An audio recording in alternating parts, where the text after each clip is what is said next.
Welcome to my channel BornToReddit. Am I the a-hole for forcing my boyfriend to do the dishes? I'm lactose intolerant. Every time I make tacos, my boyfriend always makes jokes about how I'm disrespecting Mexican culture by not having cheese in my tacos.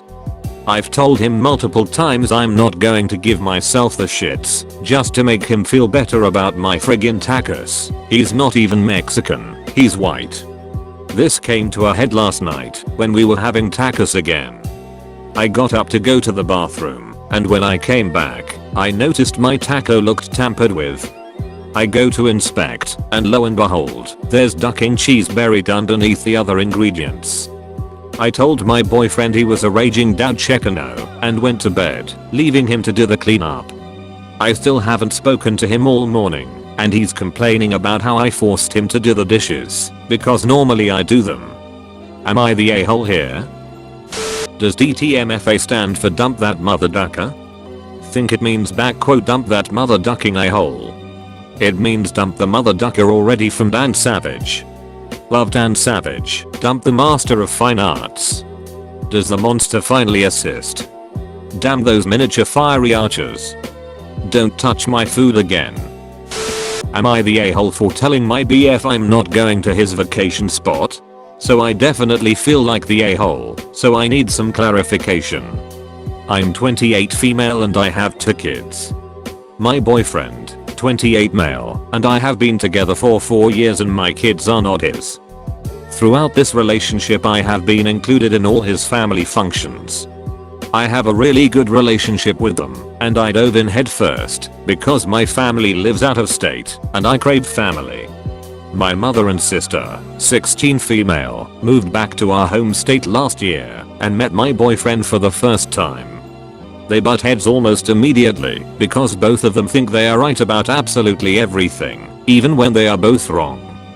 So, needless to say, I was only able to see my mother twice while she was here, in between working like crazy and trying to work around schedules, on top of fighting with both my BF and her because they hate each other.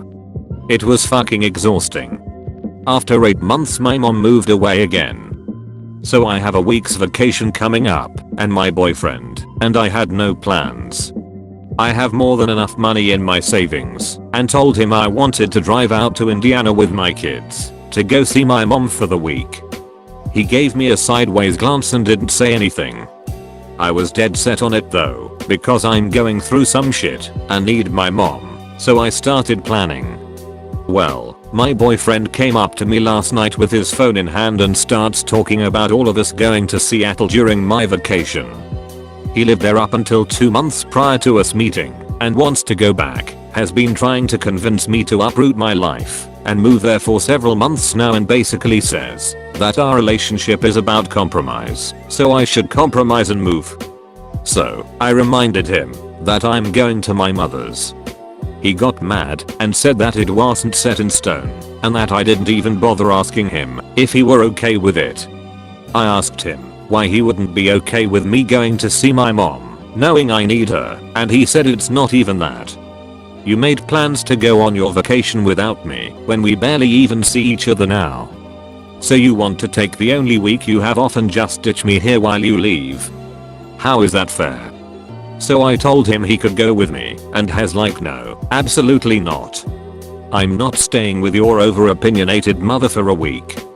So I said I guess it's settled then. He said good. And instantly started showing me pictures of Seattle again. So I turned to him and said, just so we are clear, I meant it was settled as in I'm going to see my mother, with or without you. I'm not going to Seattle. He called me a ducking a-hole for not taking his feelings into consideration and went to hang out with his brother. Am I the a-hole? Everyone sucks here. You didn't plan a vacation. You decided to use your only vacation time to see family. That's fine, but don't frame it as we are going on vacation and expect him to be thrilled to tag along during your visit with your mother with whom he clearly does not get along. If you in fact were planning a vacation, he should have been included in the discussion. But it sounds like at this point the both of you are trying to push your own agendas on the other under the pretense of a vacation. Am I the a-hole for refusing to let my stepsister and niece move in with me or live in one of my other properties? When I was 8 my mom passed away and my dad remarried my stepmother when I was 11. My stepmother also had 2 children of her own, Erica, 11, and Becky, 13. Growing up, Erica and Becky made it clear they didn't consider me their sister and would continuously exclude me. They also recruited their cousins from their mother's side, and I was pretty much ostracized by them too, so family events were horrible. Erica in particular really hated me, and I still don't know why. She would joke about my mom's death, break my things, including a necklace that passed from my mom to me, would have massive tantrums when my maternal grandparents bought me anything, so I was either forced to share or it was confiscated. Note, my stepsisters were never expected to share gifts they got from their dad's family, would steal my friends and boyfriends from me. When we were both 18, Erica ended up pregnant and decided to keep the baby. Our parents gave her both of our college funds to help her with the cost of having a baby since she didn't work and the father wasn't in the picture. I was devastated and pretty much gave up on the idea of college at this point. Thankfully, my maternal grandparents had been secretly building a separate college fund for me and I won some scholarships, so I was able to go to college with minimal debt. My relationship with my dad has been strained ever since. So, when I got married, I had my maternal grandpa do all of the typical father-daughter stuff. My husband owned multiple properties before we got married and has a successful business. He helped me pay off my student debt and we are doing very well financially. My parents recently got into some financial trouble and so have to downsize their house. They are now demanding that I'll let Erica and her daughter move into either my house or one of my husband's other properties. I flat out refused.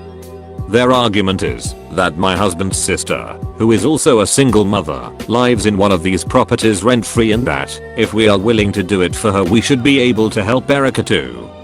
They are now calling me selfish for making a child homeless and that my husband's money has made me a snob. Before this, Becky and I had started repairing our relationship and had actually grown closer, but now she stopped talking to me and I've been shut out again. My stepmother's family have also reached out to call me horrible names. The thing is, me and my husband could support Erica and her daughter, and I do feel like maybe I'm being petty for holding something she did to me when we were children against her. My niece is also the one who's going to suffer if I don't help. My husband says Erica is an asshole who never apologized, so doesn't deserve our help anyways, but he'll help if it's what I want. Am I the a-hole for refusing to help her? They are now demanding. AWW, that's cute. Remember, no is a complete sentence. You owe nobody anything unless you want to. They are now calling me selfish for making a child homeless.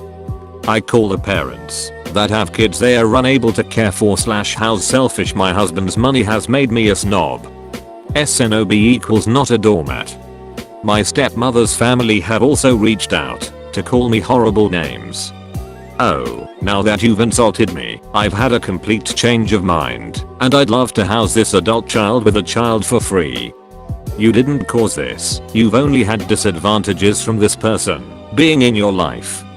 Honestly, I blame your dad, I blame your step monster, I blame Erica. I see no universe where you're the a-hole in this situation. Not the a-hole. If you had to vote for the most a-hole story from all 3 in this video to be president of a-holes, which one would you choose, and why? And don't forget, subscribe or I'll insert tiny little pieces of shattered glass directly into your pee hole.